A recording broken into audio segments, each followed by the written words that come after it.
Hai guys, sequel terakhir dari film Pulau Hantu 2007 berjudul Pulau Hantu 3 2012. Bagi kalian yang belum nonton dua sequel sebelumnya, silahkan cek link di deskripsi ya, biar makin paham. Bagi yang sudah, monggo disimak ceritanya. Namun sebelum lanjut, jangan lupa ditekan dulu like, comment, subscribe, serta share video ini sebanyak-banyaknya ya. Oke. Scene diawali 5000 km dari Pulau Madara. Nero dan Kimo asyik bersepeda naik gunung turuni lembah. Nero menemukan berita di koran jika Pulau Madara dibuka lagi dan menawarkan pekerjaan. Ada kerjaan yang cocok buat kita, nggak perlu pengalaman. Diceritakan Nero ini sudah hilang ingatan tentang kejadian-kejadian di Pulau Hantu 1 dan 2. Mereka ke kantor pusat untuk sesi wawancara. Jangan-jangan kita dijadiin gigolo lagi. Kebetulan ada Okta dan Gaby yang juga mau wawancara. Datanglah orang yang akan mewawancarai mereka. Baru duduk, telepon berdering. Ya? Iya, Pak. Ternyata itu adalah Tukang AC. mereka diberi surat pernyataan siap kerja dan wawancara dimulai. Kalian bersedia ditempatin di mana aja? Bersedia, Pak. Langsung taken ya. Mereka diterima kerja dan ditunggu di dermaga 13. Angka sial. Uniknya, Nero dan Kimo membagi job disk dulu. Yang putih sama yang putih, yang hitam sama yang hitam. Mereka mencari kapal yang akan membawanya ke tempat kerja. Sampai di kapal, Nero ngombalin Okta. Aku udah tahu kalau kamu itu suka sama aku ya kan? Mereka sampai di dermaga dan disambut Galigo yang menyangka mereka adalah turis. Melo ko pala sapa jamade mo popoy makada melo nga pajo ka manimbawang. Nero mengalami dejavu. Perasaan itu semakin kuat ketika ia hendak masuk pulau. Baru sampai resort, mereka disambut Jiwi Seksoy. Mereka ke tempat resepsionis dan disambut sang manajer bernama Monica. Monica juga mengira mereka adalah turis. Selamat datang di Exotica Resort and Spa, tempat yang mewah dan eksklusif dengan fasilitas yang tidak Anda dapatkan di tempat lain. Pak Jama baru. Kenapa kalian diam aja saya ngomong panjang lebar? Habis ibu ngomongnya lagi seru. Monica mengajak mereka keliling dan membacakan peraturan resort, yaitu Kalau kalian berprestasi, sudah pasti dapat bonus. mereka ditemui owner resort bernama Patigana. Monica melanjutkan keliling. Lagi-lagi Nero mengalami dejavu. Keliling selesai dan mereka mulai bekerja. Ada bola mengenai Kimo. Bola itu milik turis Seksoy. Oke, pasang aja. Punyanya jatuh ya mbak? Di sisi lain, Patigana mengamati para turisnya. Galigo menerima turis. Datanglah Nero dan Kimo yang modus mau membawakan koper si turis. Aku makin kadang ada yang kete. Ternyata koper yang besar lebih enteng. Turis itu menghadap Okta dan Gaby sebagai resepsionis. Sudah booking atau belum? Ay KDT liburan, bukan lagi di booking. Setelah semua urusan selesai, Nero mengantar turis itu ke kamarnya. Kimo masih bersusah payah membawa tas. Tak sengaja ia terjatuh di depan Monica yang lagi olahraga. Nero yang berjalan di belakang turis seakan mengejek Kimo yang kepayahan membawa tas. Di kolam renang, dua orang turis asyik gibah. Mulai dari turis lain, Itu teh katanya pacarnya bos. gibahin Okta. Itu teh istrinya yang pakai baju biru. Terakhir gibahin Monica dan Patigana. Itu mah punya aku. Nero yang membawa handuk melihat turis latihan tinju. Ia pun sok-sokan ngajarin. Malamnya, Nero cerita bahwa ia curiga jika Patigana bukan orang baik. Selain Patigana, Nero juga curiga dengan Galigo. Nero cerita ia dan teman-temannya pernah pergi ke suatu pulau. Dan di pulau itu teman-temannya mati dibunuh penunggunya. Gue yakin kalau pulau itu ini. Kimo pun nggak takut karena ia memiliki jimat. Masa gini-gini? Jimat lainnya berupa boneka kayu. Cuma cukup gini-gini doang. Setan bakal kabur. Monica datang mengacaukan keseruan mereka. Di sisi lain, Patigana melakukan ritual. Nero dan Kimo melihat Galigo membawa sajen. Mereka mengikutinya hingga ke belakang pulau. Tiba-tiba Nero ditarik sosok. Kimo mengeluarkan jimatnya dan mereka selamat. Ternyata Galigo memberikan sajen di kuburan seperti kasus Pulau Hantu 1 dan 2. Nero dan Kimo berhasil kabur. Nero merasa asing dengan tempat itu. Mereka melihat Patigana yang kesurupan sedang sibuk di suatu rumah. Mukanya kok kayak gitu ya? Masuk angin kali. Ketika Patigana pergi, Nero dan Kimo mencoba masuk rumah itu. Gembok. Kita harus cari kuncinya tuh. Nero mengintip lewat jendela. Mereka pun kabur, sementara Kimo nggak tahu apa yang terjadi. Patigana yang kesurupan menghampiri turis yang sedang berenang. Turis itu ditenggelamkan. Nero dan Kimo mengendap-endap ke resortnya Patigana. Kimo lompat, padahal ada pintu. Mereka masuk ke ruangan. Nero mencari kunci, sedangkan Kimo santuy-santuy baca koran. Sesuatu menyerang turis bernama Aiko. Tiba-tiba Aiko mendatangi Patigana dan adu gabrut. Penelusuran dilanjutkan di kamar Patigana. Selesai beradu, Patigana pergi, sedangkan Aiko sadar. Nero menemukan majalah tentang Patigana. Dia udah nikah. Ternyata istrinya Patigana udah meninggal. Patigana pulang, mereka pun panik dan bersembunyi di kolong. Patigana ke kamar mandi. Tiba-tiba ada sosok di samping Kimo. Mereka mengeluarkan jimatnya. Di kamar mandi, Patigana muntah-muntah. Nero dan Kimo pergi, namun jimatnya tertinggal. Saking goponya, Kimo sampai kejebur. Kimo mentas dan kabur lewat pagar. Zara mengajak Okta dan Gaby berenang di pantai tanpa memakai apa-apa. Nggak masukkan pasir ya? Justru itu akan meningkatkan gairah dan libido kita untuk melakukan itu. Tapi kan kita belum menikah, Kak. Kebetulan Zara udah menikah dan suaminya adalah Galigo. Nero dan Kimo datang. Mereka cuci mata dulu dan lanjut main di kolam renang.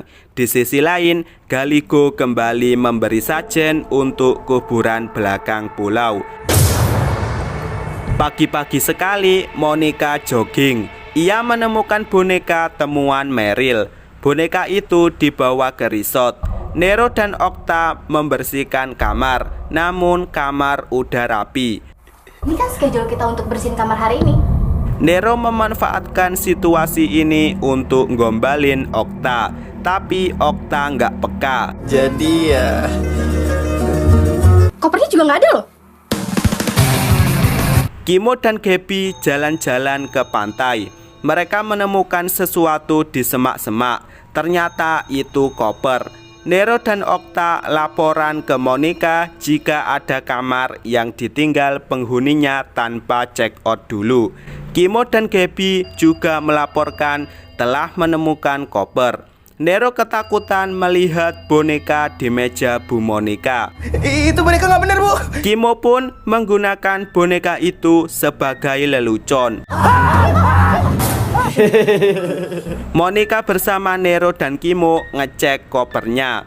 Monica menemui Galigo. Ternyata Galigo bisa bahasa Indonesia. Mungkin kamu lupa mengasih sajian di belakang. Oh tidak ibu, tidak ada yang ke belakang pulau kecuali saya mengasih sajen. Saat berkumpul, Nero mau membuktikan kepada Okta jika Patigana adalah cowok nggak bener. Yang mampu berbuat jahat itu cuma orang jelek seperti kamu. Nero dan Okta pun berangkat. Mereka ke rumah misteriusnya Patigana. Mereka masuk lewat jendela. Ditemani seberkas cahaya korek, mereka melakukan penelusuran dan menemukan alat-alat ritual, foto istrinya, dan Kimo membersihkan kamar mandi. Ia menyalakan shower dan sekalian mandi. Tiba-tiba, karena nggak bawa jimat, Kimo langsung lari tanpa memakai apa-apa. Beruntung ia selamat sampai di kamarnya dan langsung mengelus-ngelus jimatnya. Namun, Gaby yang melihat hal ini jadi berpikir aneh-aneh. Itu dia diapain? Tidak saya sangka. Gaby lari. Kebetulan ada Nero dan Okta. Okta pun menceritakan temuannya di rumah misterius Patigana. Istri yang udah mati, nggak dikubur, tapi malah ditaruh di situ. Patigana menemui mayat istrinya. Tinggal 4 syarat lagi sayang. Kamu akan hidup lagi. Ritual pun dimulai lagi. Kimo dan Nero nungguin Patigana. Karena hasilnya nihil, mereka hendak kembali ke kamar. Sesuatu menyerang 2 turis bernama Monca dan Amel. Patigana pun datang. Patigana menunggu mereka di kolam renang dan yang pasti adu gabrut dilakukan. Adu gabrut selesai, Patigana sadar.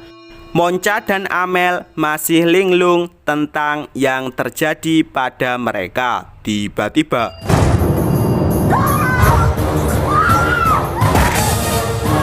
di sisi lain ada yang menyeret Nero dan Kimo.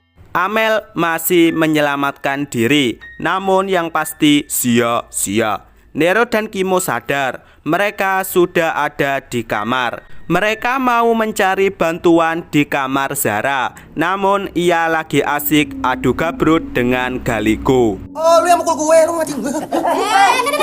Justru dia nolongin kamu. Semua urusan diomongin nanti. Dari jam 11 mereka nungguin Zara adu gabrut. Barulah pukul 2:30 Zara dan Galigo keluar. Zara cerita jika Galigola yang membawa Nero dan Kimo kembali ke kamar. Ngapain juga lu keluar malam-malam? Nah, itu gue ngerti tuh. Kasih sajen ke belakang pulau. Mereka pun curiga yang memukul mereka adalah Patigana. Gaby tidur. Tiba-tiba sosok itu ada di bawah ranjangnya. Mendengar hal ini, Kimo datang. Paginya, Kimo menerima pesanan handuk dari turis. Sementara Gaby asik memijat turis lainnya. Tentu saja hal ini diliatin Kimo. Pikirannya pun jadi traveling. Jangan ngiler. Monica ke kamar. Tiba-tiba bonekanya ada di dalam. Monica nggak peduli dan mandi. Sesuatu menyerang boneka itu. Sesuatu itu juga menyerang Johanna. Seperti biasa, Patigana datang dan adu gabrut dengan Johanna. Selesai beradu, Patigana sadar dan langsung pergi. Monica dandan. Boneka itu ada di belakangnya. Ia keluar dan boneka itu sudah ada di meja. Johanna yang habis adu gabrut dan gak tahu apa yang terjadi didatangi sosok. Jeritan itu didengar Nero dan Kimo. Mereka mendatangi sumber suara dan menemukan Johanna ditarik sosok. Monica datang. Johanna ditunjukkan ke pegawai lain. Mereka menggendong Johanna untuk menyelamatkannya. Patigana yang mengetahui hal ini mencabut aliran telepon dan menghanyutkan perahu mereka. Di resort khusus pegawai, mereka diskusi dan menduga Patigana adalah dalang dari semua ini. Sekarang juga kita harus nilai pulau ini. Setuju? Kita harus berburu ke dermaga. Monica minta bantuan telepon. Nggak bisa, nggak bisa. Mereka pun mengemasi barang masing-masing. Patigana mendatangi mayat istrinya dan melakukan ritual terakhir. Monica berganti pakaian dan diserang sesuatu. Seperti biasa, Patigana datang untuk adu gabrut.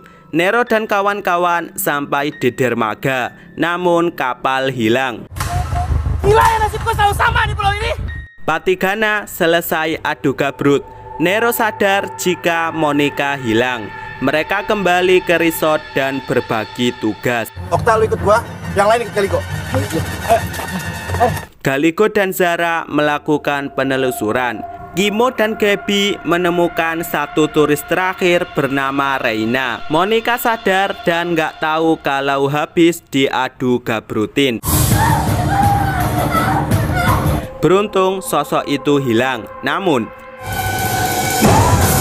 Monica segera kabur. Tentu saja sia-sia. Untung Nero datang. Namun Okta yang jadi sasaran salah. Seketika mayat istrinya Patigana bangun. Nero dan Monica berhasil kabur. Semua pegawai juga selamat. Patigana, cuma dia yang bisa menyelesaikan semua ini. Mereka datang ke rumah misteriusnya Patigana. Mereka masuk dan melakukan penelusuran ditemani seberkas cahaya korek. Mereka melihat Patigana dan istrinya yang hidup lagi.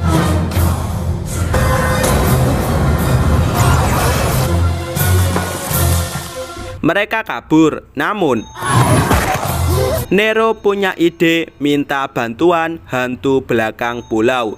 Di perjalanan, Galigo terbunuh. Begitupun dengan Zara.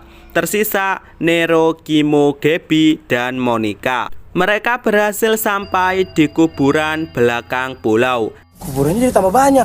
Dulunya cuma satu nih. Setannya beranak-pinak. Nero pun basa-basi sebentar dengan penghuni kuburan itu. Udah lama juga ya kita nggak ketemu ya. Tapi Nero tetap hormat loh. Nero pun mengabarkan jika ada hantu baru yang mau menguasai pulau. Kalau Nero mah digituin nggak terima. Mereka lari. Disinilah Gaby jadi korban. Nero, Kimo, dan Monica lanjut lari. Namun mereka melewati kolam renang dan terjebak di area buntu. Kimo yang mencoba jimatnya pun nggak mempan. Tiba-tiba hantu itu berhenti nyerang. Kesempatan ini digunakan untuk lari. Mereka berlindung, sedangkan di atas mereka ada dua hantu yang siap tempur. Mereka menemukan sampan dan langsung mendayung. Tiba-tiba sampan berhenti di tengah laut. Sesuatu menggoyang kapal hingga akhirnya mereka kecebur. Film pun berakhir. Satu hal yang membuat kalian bingung ketika nonton film ini, yaitu kebanyakan pemain. Oke, film ini mendapat 5,0 dari IMDb. Untuk rating versi saya bernilai 5,2. Sampai di sini rangkum film Pulau Hantu 3 2012 dan see you next video.